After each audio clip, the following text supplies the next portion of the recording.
الحمد للہ رب العالمین والصلاة والسلام علی اشرف الانبیاء والمرسلین سیدنا و مولانا ابی القاسم محمد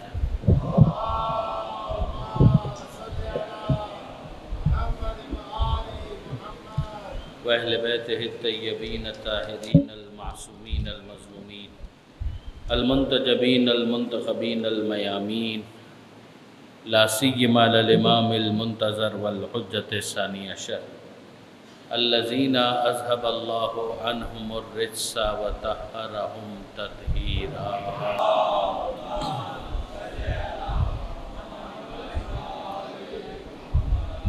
اما بعد، دستور کے مطابق میں اپنے آپ کو اور آپ سب کی خدمت میں نصیحت بھی کرتا ہوں کہ پروردگار عالم کا تقویٰ اختیار کیا جائے۔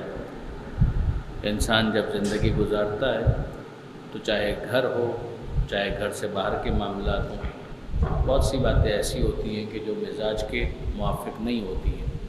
کبھی انسان کو غصہ آ رہا ہوتا ہے، کبھی ٹیمپٹیشن ہوتا ہے کہ جس کی وجہ سے انسان ایک غیر معمولی اٹریکشن کسی چیز کی طرف محسوس کرتا ہے۔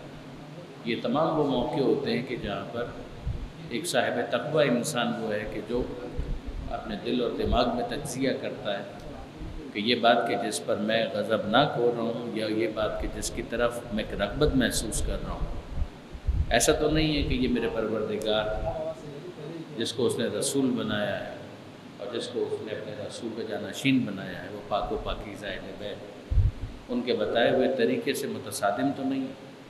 ایسا تو نہیں ہے کہ اس کام کی وجہ سے وہ مجھ سے ناراض ہو جائیں گے کہ جس کی بنا پر ایک وقتی لذت تو شاید مجھے حاصل ہو سکے، لیکن بالآخر اس کا خمیازہ جو بھگتنا پڑے گا تو وہ پھر آفٹر ایفیکٹس اس کے بہت زیادہ ہے۔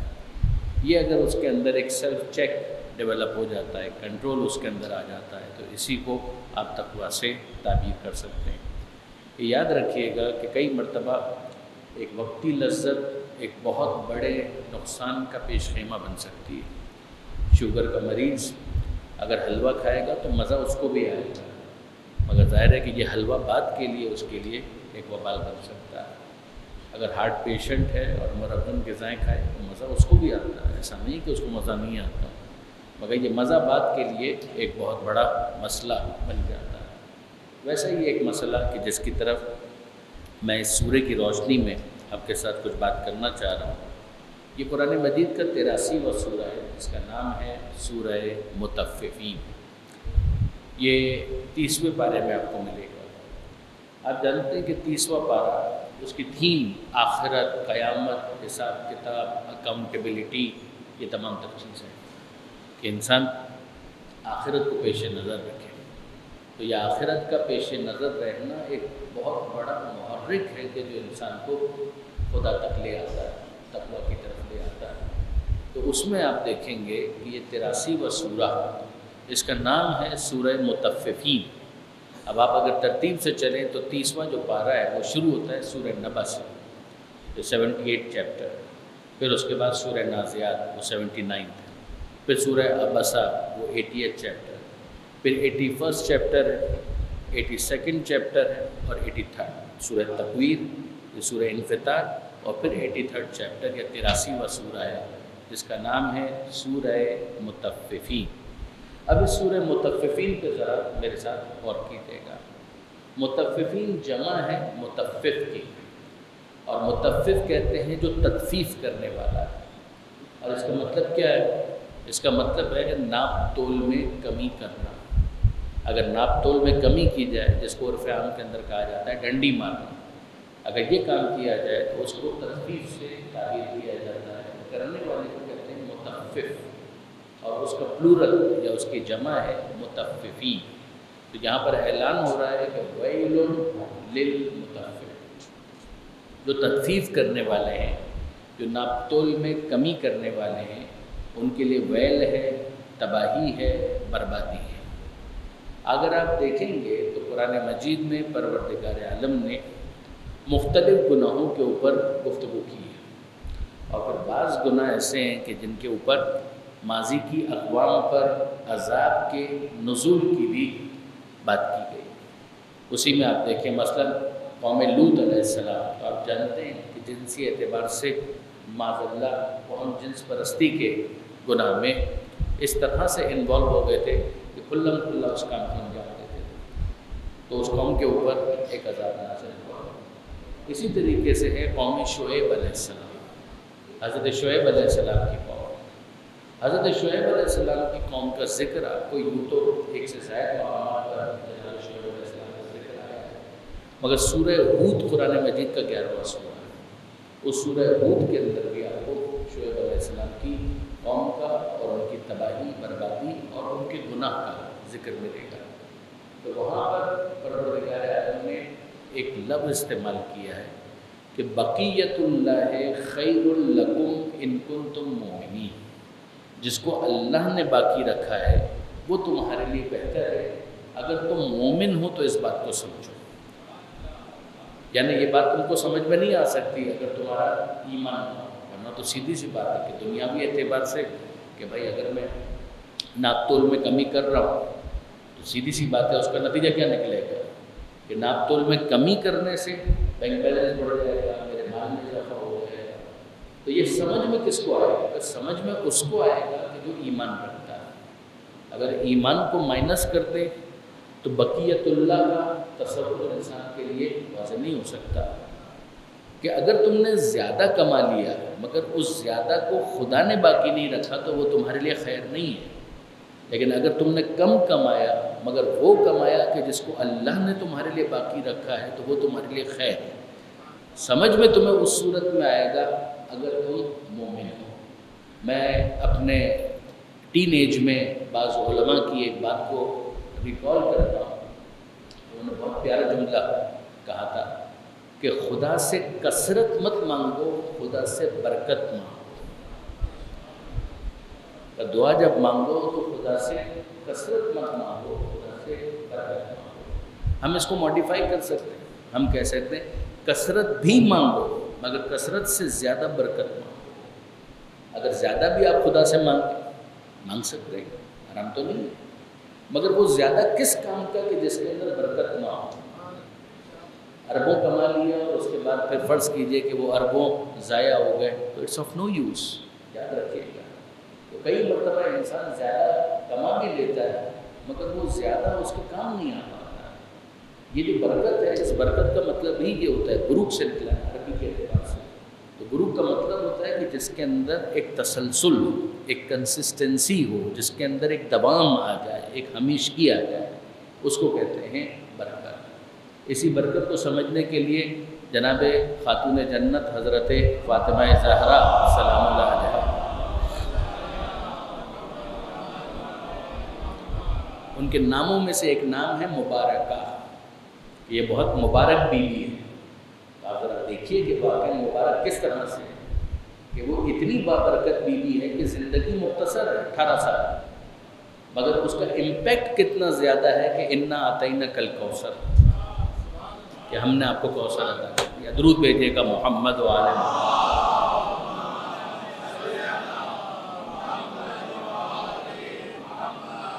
تو میں پھر آپ کو یاد دلا رہا ہوں کہ یہ کثرت جس کا تذکرہ قرآن کر رہا ہے اس کی بنیاد میں برکت ہے کہ جہاں پر سیدہ عالم جیسی شخصیت ہے تو وہ پروردگار نے کہا کہ بقیت اللہ ہے خیر لکم، کہ جس کو اللہ نے باقی رکھا ہے وہ تمہارے لیے بہتر ہے، خیر لکم ان کنتم مومنین، اگر تم مومن ہو اس بات کو سمجھو۔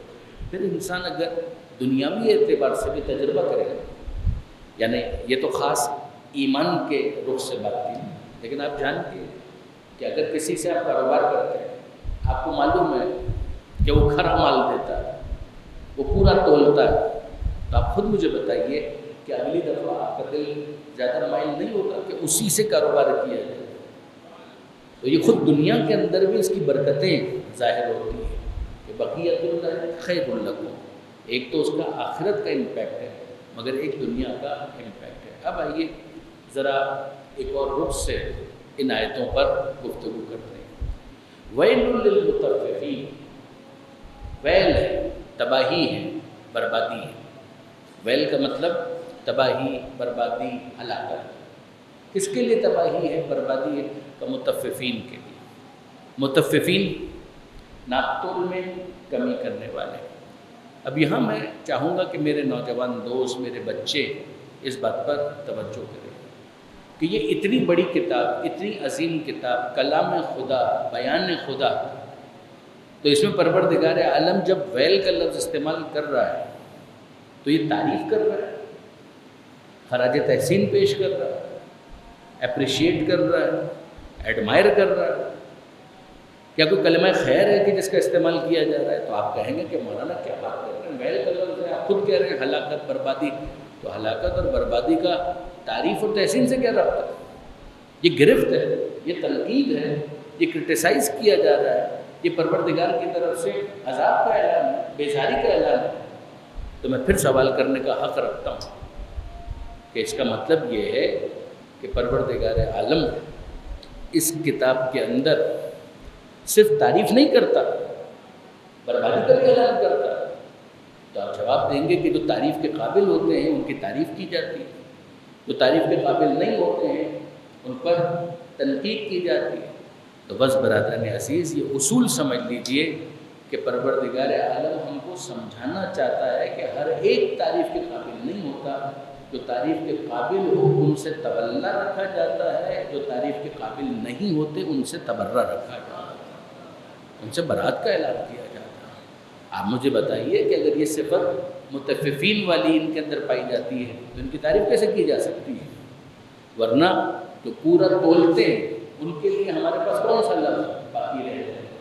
اگر ہم کہیں کہ نہیں یہ لوگ بھی اچھے ہیں اور وہ لوگ بھی اچھے ہیں، آپ سب کہیں گے کہ نہیں، منطقی بات نہیں ہے، معقول بات نہیں ہے۔ جو پورا تولتے ہیں ان کی تعریف کی جائے گی اور جو پورا نہیں تولتے ان پر تنقید کی جائے گی۔ یہیں پر پھر میں آپ کو سمجھاؤں گا، تبرے کا مطلب گالی دینا نہیں ہے، تبرے کا مطلب ہے بیزاری کا اعلان۔ تبرہ کا مطلب یہ ہے کہ ہم ان کو ڈس اون کرتے ہیں، ہم ان کو اپنے لیے رول ماڈل نہیں سمجھتے ہیں۔ جب ہم خدا سے محبت رکھتے ہیں تو ابلیس سے محبت نہیں کریں گے، ابلیس سے ہمیں نفرت ہوتی ہے۔ جب ہم مصطفیٰ سے محبت کرتے ہیں تو ابو لہب اور ابو جہل کبھی ہمارے لیے رول ماڈل نہیں ہو سکتے۔ آپ اندازہ کیجیے کہ جو خدا کے مقابلے پر آ جائے تو وہ ابلیس قابل محبت نہیں رہتا، جو مصطفیٰ کے مقابلے پر آ جائے وہ ابو لہب قابل محبت نہیں رہتا، اور علی کے مقابلے پر جو آ جائے وہ قابل محبت نہیں رہتا۔ درود بھیجیے گا محمد و آل محمد۔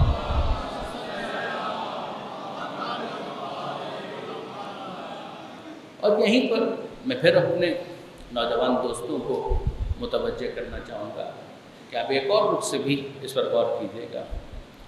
اصول فقہ کے اندر ظاہر ہے کہ یہ ایک مستقل پورا علم ہے، اسلامک جورسپروڈنس، اصول فقہ۔ ایک تو فقہ ہے اور فقہ کے کچھ اصول ہوتے ہیں، ان اصول کو طے کر لیا جاتا ہے تاکہ پھر فقہ میں اجتہاد آسان ہو جاتا ہے۔ اس میں بہت ساری چیزیں وہ ہیں جو آپ اپنے روزمرہ کے معاملات میں استعمال کرتے ہیں۔ تو اصول فقہ کی ایک اصطلاح ہے، ایک ہے منطوق، ایک ہے مفہوم۔ مفہوم کی دو قسمیں ہیں، مفہوم موافقت اور مفہوم مخالفت۔ ہمیں رہنا اسی پر ہے، ویل للمطففین پر۔ میں آپ کو الجھاؤں گا۔ ایک ہے منطوق، منطوق نکلا ہے نطق سے، نطق یعنی جو کہا گیا، جو لکھا گیا، جو بیان ہوا، جو پڑھا گیا، اس کو کہتے ہیں منطوق۔ اس منطوق سے ایک مفہوم نکلتا ہے۔ ایک مفہوم وہ ہوتا ہے جو مفہوم موافقت ہوتا ہے، یعنی جو مفہوم اس سے بالکل موافق ہے اور سمجھ میں آ رہا ہے۔ ایک ہوتا ہے مفہوم مخالفت، کہ جو لکھا ہوا نہیں ہے مگر اس کا رزلٹ یہی ہے، اس کا نتیجہ یہی ہے۔ آسان سی بات یہ ہے کہ منطوق کیا ہے یہاں پر؟ منطوق ہے ویل للمصلین، تین الفاظ ہیں۔ ویل ایک لفظ ہے، لل یہ لام، یہ دوسرا ایک حرف ہے، حرف جر عربی کے اعتبار سے، متففین یہ تیسرا۔ ان تین کے مجموعے سے یہ ایک جملہ کنسٹرکٹ ہوا ہے جو سورہ متففین کی بسم اللہ کے بعد پہلا ہے۔ یہ ہے منطوق۔ اس منطوق سے مفہوم موافقت کیا نکلا؟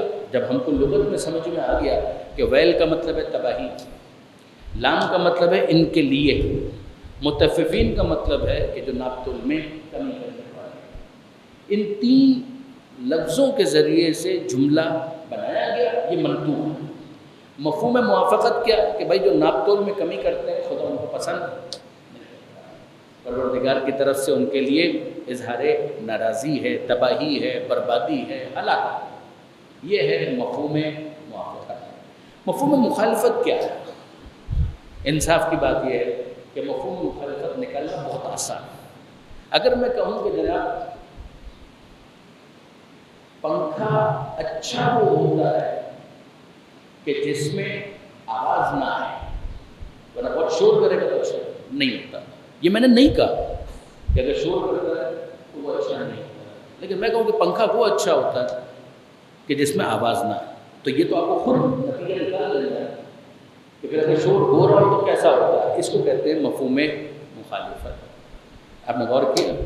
میں کہوں کہ مائک اچھا وہ ہوتا ہے کہ جس سے آواز دور تک صاف پہنچ جائے، تو منطوق آپ کے سامنے ہے، ایک مفہوم موافقت آپ نے لے لیا۔ مفہوم مخالفت یہ ہے کہ مائک سے اگر آواز نہیں پہنچ پا رہی تو وہ مائک کسی کام کا نہیں ہے، میں نے کہا تو نہیں تھا، مگر اس مفہوم کو آپ خود انفر کر سکتے ہیں، اس کو کہتے ہیں مفہوم مخالفت۔ اب یہاں پروردگار عالم نے کیا کہا؟ خداوند متعال کہہ رہا ہے کہ ویل للمطففین، تباہی بربادی کس کے لیے؟ جو ناپ تول میں کمی کرتے ہیں۔ تو مفہوم موافقت تو بالکل واضح سمجھ میں آ گیا کہ جو ناپ تول میں کمی کرتے ہیں ان کے لیے تباہی ہے، ان کے لیے بربادی ہے۔ اگر کوئی ناپ تول پورا کرتا ہے اس کے لیے کیا ہے؟ لکھا ہوا کچھ نہیں، لکھا ہوا کچھ نہیں، مگر یہ مفہوم مخالفت آپ خود انفر کر سکتے ہیں کہ جب ناپ تول میں کمی کرنے والوں کے لیے تباہی ہے، بربادی ہے، تو جو پورا تولتے ہیں ان کے لیے تباہی نہیں ہے، ان کے لیے بربادی نہیں ہے۔ کیا صرف اتنا؟ نہیں، ان کے لیے تباہی نہیں ہے، بربادی نہیں ہے، بلکہ ان کے لیے خدا کی قربت، خدا ان سے راضی ہے، وہ خدا سے قریب ہوتے جائیں۔ کیوں؟ اس لیے کہ وہ پورا تول رہے ہیں۔ تو اب اس کا مطلب یہ ہوا کہ اگر کوئی پورا تولتا ہے تو وہ خدا سے قریب ہوتا چلا جاتا ہے۔ مجھے ایک اور نتیجہ نکالنے کی اجازت دیجیے کہ اگر کوئی پورا تولتا ہے تو وہ خدا سے قریب ہو جاتا ہے۔ اگر مجھے یہ پتہ چل جائے کہ وہ خدا سے قریب ہے تو اس کا مطلب یہ ہے کہ اس کو پورا تولنا آتا ہے۔ اگر وہ خدا سے قریب ہے تو جب تولے گا پورا تولے گا، کیونکہ اگر وہ پورا نہ تول رہا ہوتا تو وہ خدا سے قریب نہ ہوتا۔ آپ نتائج دیکھ رہے ہیں کہ اگر کوئی خدا سے قریب ہے تو اس کا مطلب یہ ہے کہ اس کو پورا تولنا آتا ہے۔ اب مجھے آپ یہ سوال پوچھنے کا حق دیجئے کہ خدا سے سب سے زیادہ قریب کون؟ خدا سے سب سے زیادہ قریب ہے وہ ذات کے جس کے لیے کائنات بنی، وہ ہے محمد مصطفیٰ صلی اللہ علیہ وآلہ وسلم۔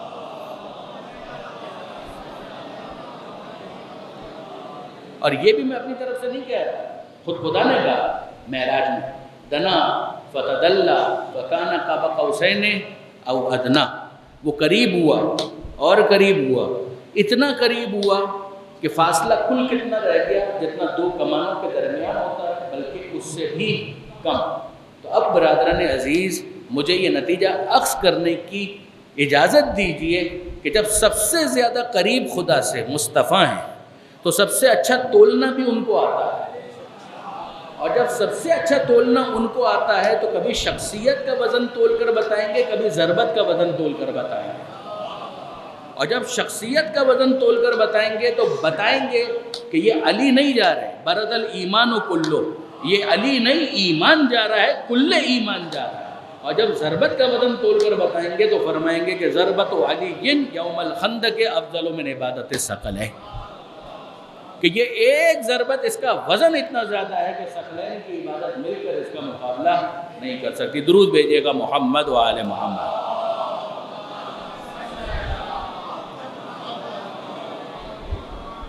آپ نے غور فرمایا برادران عزیز، یہ قرآن مجید کی آیتوں پر میرے نوجوان دوست، یعنی کیوں میں نے آپ کے سامنے اس طریقے سے اس بات کو بیان کیا؟ ایک تو بہرحال ذکر اہل بیت اپنی جگہ پر عبادت، میں چاہتا ہوں ایک طالب علم کی حیثیت سے، میرا کوئی دعویٰ نہیں ہے، مگر میں اپنے بچوں نوجوان دوستوں سے عرض کرتا ہوں کہ اگر آپ قرآن مجید کی آیتوں پر غور کریں گے تو میرے وہ خطیب دوست، ذاکر دوست کے جو مواد کے لیے پریشان ہوتے ہیں ان کو اندازہ ہوگا کہ قرآن مجید تو آپ کی بہت رہنمائی کرے گا۔ اگر آپ ذاکر بننا چاہتے ہیں، آپ خطیب بننا چاہتے ہیں، آپ تقریر کرنا چاہتے ہیں، آپ مجلس پڑھنا چاہتے ہیں، تو آپ کے لیے مواد کی کوئی کمی نہیں، بس اپنے اندر ذوق تجسس کو پیدا کریں اور قرآن مجید کی آیتوں کے سامنے طالب علم بن کر بیٹھ جائے گی تو آپ کو نصیحت بھی ملے گی اور ساتھ ہی ساتھ سلیقہ بیان فضیلت بھی حاصل ہو جائے گا۔ یہاں جو پروردگار عالم نے کہا ویل للمطففین، اب باقی ظاہر ہے کہ انسان کو غور و فکر تو کرنا ہے کہ ناپ تول میں کمی کرنے والوں کے لیے یہ ہے تو جو پورا تولنے والے ان کے لیے کیا۔ سب سے زیادہ قربت کس کی ہے؟ جب سب سے زیادہ قربت اس کی ہے تو سب سے اچھا تولنا اس کو آتا ہے، اس نے تول کر بتایا اور یہ بتلایا کہ ضربت کا وزن کتنا۔ اب آپ اندازہ کیجئے کہ اس ایک جملے کے ذریعے سے کتنے مسائل حل ہو۔ جب پیغمبر کہہ رہے ہیں کہ ایک ضربت، اس کا مقابلہ ثقلین کی عبادت، مجال نہیں ہے، ثقلین میں کون کون شامل ہے کہ انسان بھی اور جن بھی۔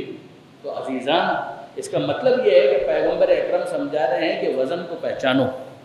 اگر دو پلڑے ہو اور ایک پلڑے میں تمام جنوں کی تمام عبادتوں کو ڈال دیا جائے اور پھر اس پر تمام انسانوں کی عبادتوں کا اضافہ کر دیا جائے، ایک دن کی عبادت نہیں، ایک ہفتے کی عبادت نہیں، ایک سال کی عبادت نہیں، 10 سال کی عبادت نہیں، ایک انسان کی تمام عبادتیں، اور فقط ایک انسان کی عبادت نہیں، تمام انسانوں کی عبادتیں، اور تمام انسانوں کی عبادتیں ہی نہیں بلکہ جنوں کی عبادتیں، اور پھر دوسرے پلڑے کے اندر صرف علی کی ایک ضربت کو رکھا جائے۔ علی کی ساری زندگی کی عبادتیں نہیں، علی کی 10 سال کی عبادتیں نہیں، علی کی 1 سال کی عبادت نہیں، علی کی 1 دن کی عبادت نہیں، تمام عبادتیں نہیں، صرف ایک ضربت، ساری جنگیں نہیں، صرف ایک ضربت۔ تو ایک ضربت کا وزن اتنا زیادہ ہے کہ تمام عبادتیں جنوں انس کی مل کر اس ایک ضربت کا مقابلہ نہیں کر سکتی۔ تو عزیزان، افضلیت کا فیصلہ تو ہو گیا، افضلیت کا فیصلہ تو ہو گیا۔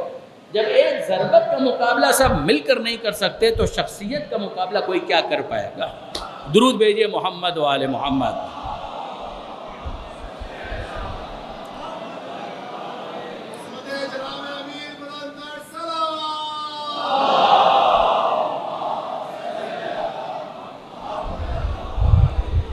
میں دوسرے خطبے کے اندر ان آیتوں کو آگے بڑھانے کی کوشش کروں گا۔ بسم اللہ الرحمن الرحیم، انا اعطیناک الکوثر فصل لربک وانحر ان شانئک هو الابتر۔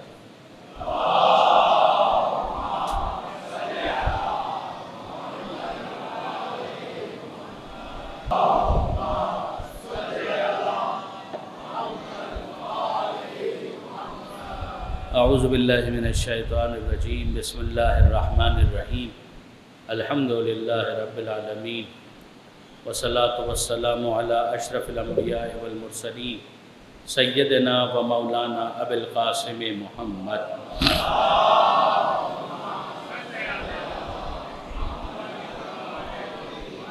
واہل بیتہ الطیبین الطاہرین المعصومین المظلومین المنتجبین المنتخبین المیامین، اللہم صلی وسلم علی سیدۃ نساء العالمین فاطمہ الزہراء سلام اللہ علیہا۔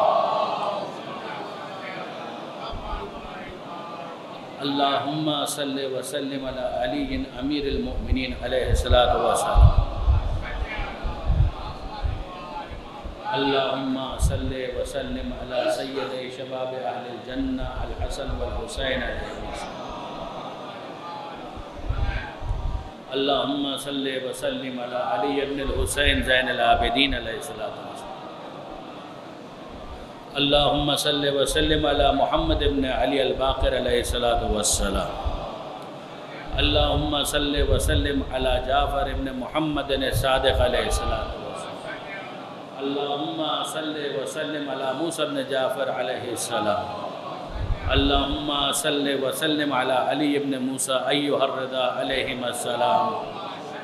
اللہم صل وسلم علی محمد ابن علی التقی الجواد علیہ السلام، اللہم صل وسلم علی علی ابن محمد الہادی النقی علیہ السلام، اللہم صل وسلم علی ابی محمد الحسن ابن علی الزکی العسکری علیہ السلام، اللہم صل وسلم علی حجتک القائم المنتظر المہدی، اللہم کل ولیک الحجت ابن الحسن صلواتک علیہ وعلی آبائہ فی هذه الساعة وفی کل ساعة ولیا وحافظا وقائدا وناصرا ودلیلا معینا حتی تسکنہ ارضک طوعا وتمتعہ فیہا طویلا۔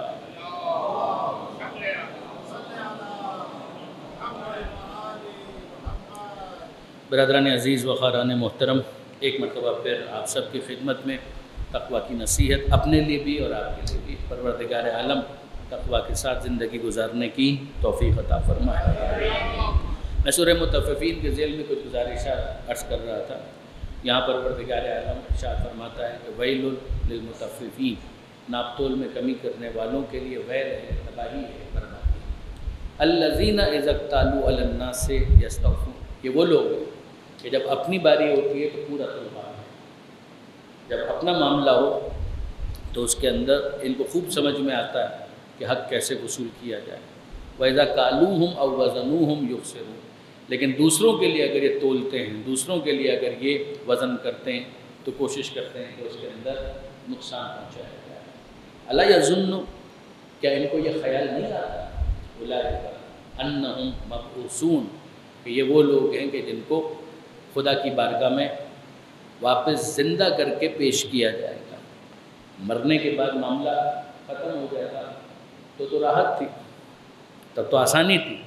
اب تو گھبرا کے یہ کہتے ہیں کہ مر جائیں گے، مر کے بھی چین نہ پایا تو کدھر جائیں گے۔ معاملہ تو یہ ہے کہ اگر مرنے کے بعد بھی چین نہ ملا تو پھر کیا ہوگا؟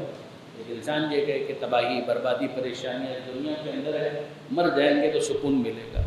مر جائیں گے، خدا کرے کہ سکون مل جائے، مگر اس کے لیے اس دنیا کے اندر کچھ کرنا پڑے گا تاکہ وہاں پر سکون اور راحت کو حاصل کیا جا سکے، ورنہ تو حساب کتاب۔ یہی چیز یہاں پر پروردگار عالم کہتا ہے کہ حضور ان کو یہ خیال نہیں آتا اولئک انہم مبعوثون، کہ ان کو واپس سے خدا کی بارگاہ میں پیش کیا جائے گا۔ جب یہ خدا کی بارگاہ میں پیش ہوں گے تو وہ دن یوم عظیم، وہ دن بڑی عظمت والا دن ہوگا۔ یوم یقوم الناس لرب العالمین، وہ دن کہ جب تمام کے تمام انسان کھڑے ہوں گے عالمین کے پالنے والے کی بارگاہ میں۔ یہ ایک عجیب جملہ ہے جو یہاں پر آیا۔ پھر واپس ترتیب کو اگر آپ فالو کر سکیں، ناپ تول میں کمی کرنے والوں کے لیے تباہی ہے، بربادی ہے، بات سمجھ میں آئی۔ یہ وہ لوگ ہیں جب اپنی باری ہوتی ہے تو پورا تلواتے ہیں، یہ بات بھی سمجھ میں آ گئی۔ دوسروں کے لیے جب تولتے ہیں تو اس کے اندر نقصان پہنچاتے ہیں، یہ بات بھی سمجھ میں آ گئی۔ پھر پروردگار عالم اس کے کاز، اس کی روٹ کے اوپر بات کرتا ہے۔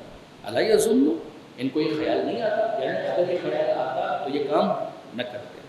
وہ خیال کیا ہے؟ اولئک انہم مبعوثون، کہ ان کو خدا کی بارگاہ میں پیش ہونا ہے۔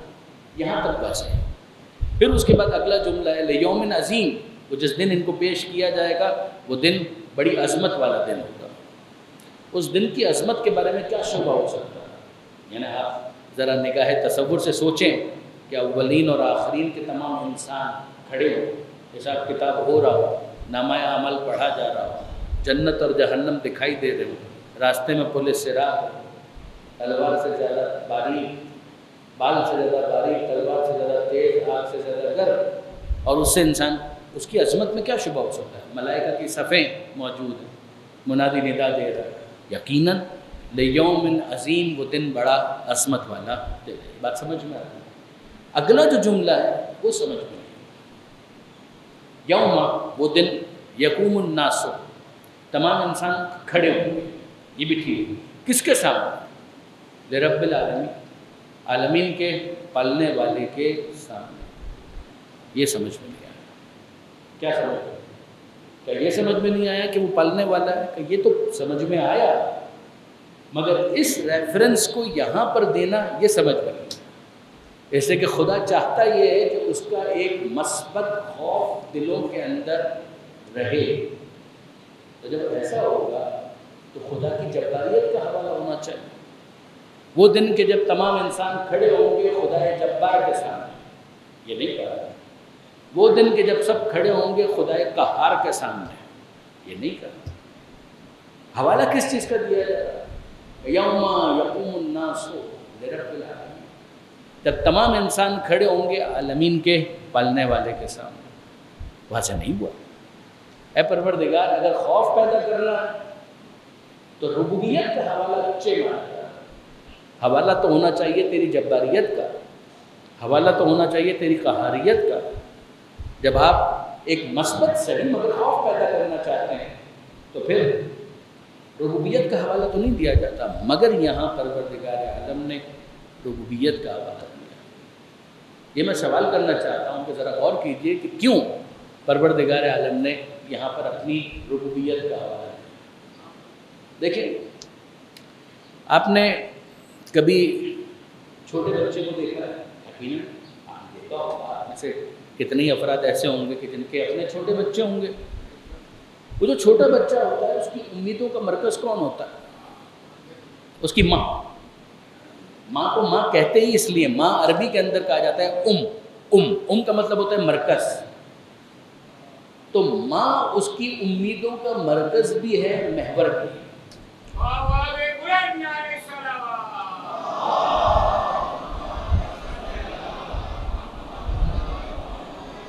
اس کو پانی پینا ہے، وہ کسے کہے گا؟ ماں مجھے پانی چاہیے۔ اس کو دودھ پینا ہے، وہ کسے کہے گا؟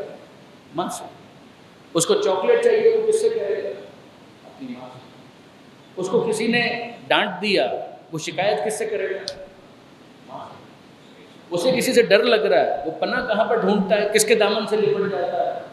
ماں۔ تو اسے پانی چاہیے تو ماں کے پاس آئے، اسے دودھ چاہیے تو ماں کے پاس آئے، ٹافی اور چاکلیٹ چاہیے تو ماں کے پاس آئے، کوئی ڈانٹ دے تو شکایت کرنے کے لیے ماں کے پاس آئے، اور اگر کسی کے مقابلے میں پناہ چاہیے تو بھی وہ ماں کے پاس آئے۔ اگر یہی بچہ ماں کی بارگاہ میں بدتمیزی کرنے لگے، اگر یہی بچہ ماں سے بدتمیزی کرنے لگے تو دوسرا اس کو سمجھانے کے لیے کیا کہے گا؟ یہ پالنے والی ماں ہے، اسی پر تمہارا کل انحصار ہے۔ ذرا سوچو کہ اگر اسی سے تم نے بگاڑ لیا تو تمہارا بنے گا کیا؟ آپ نے اندازہ کیا کہ یہاں پر پالنے کا حوالہ کیوں آ رہا ہے؟ اپنی ناتوانی کا احساس کرو، اپنی کمزوری کا احساس کرو، اپنی ناطاقتی کا احساس کرو، اپنے ضعف کا احساس کرو، اپنی ویکنس کا احساس کرو۔ جو چاہیے ہوتا ہے آتے ہو ماں کے پاس اور پھر اسی ماں سے بگاڑ لو۔ تو ذرا سوچو کہ جو تم پر اتنا کرم کر رہی ہے، تمہیں پال رہی ہے، اگر وہی تم سے ناراض ہو گئی تو تمہارا بنے گا کیا؟ اب آپ نے اندازہ کیا کہ پروردگار عالم نے کیوں کہا کہ یوم یقوم الناس لرب العالمین، کہ اسی دنیا میں سمجھ لو کہ حاضر تمہیں اس کی بارگاہ میں ہونا ہے جو عالمین کا پالنے والا ہے۔ ماں پانی دیتی ہے، وہ پانی نازل کرتا ہے۔ ماں غذا دیتی ہے، وہ غلہ اگاتا ہے۔ ماں پناہ دیتی ہے، وہ ماں کو وسیلہ بنانے والا ہے۔ تو جس طریقے سے بچے کو ماں سے نہیں بگاڑنا چاہیے، بندے کو اپنے رب سے نہیں بگاڑنا چاہیے۔ اگر ماں ناراض ہو گئی تو بچے کا کیا بنے گا، اور خدا اگر ناراض ہو گیا تو بندے کا کیا بنے گا؟ درود بھیجیے گا محمد و آل محمد۔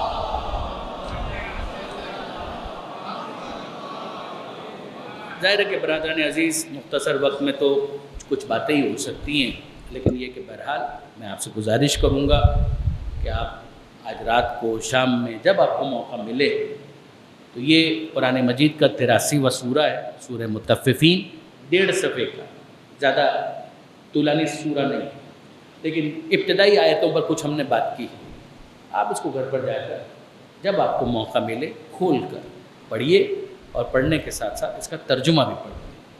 آپ مطمئن رہیے کہ آپ کو مایوسی نہیں ہوگی، ایسا نہیں ہوگا کہ آپ کو کچھ سمجھ میں نہ آئے۔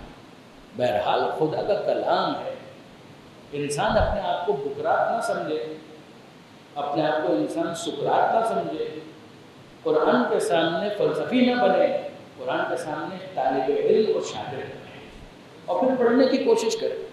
اگر آپ 1.5 صفحہ پڑھیں گے تو ممکن ہے ایک آدھ لائن سمجھ میں نہ آئے، 2 لائنیں سمجھ میں نہ آئے، مگر ایسا نہیں کہ کچھ بھی سمجھ میں نہیں آئے۔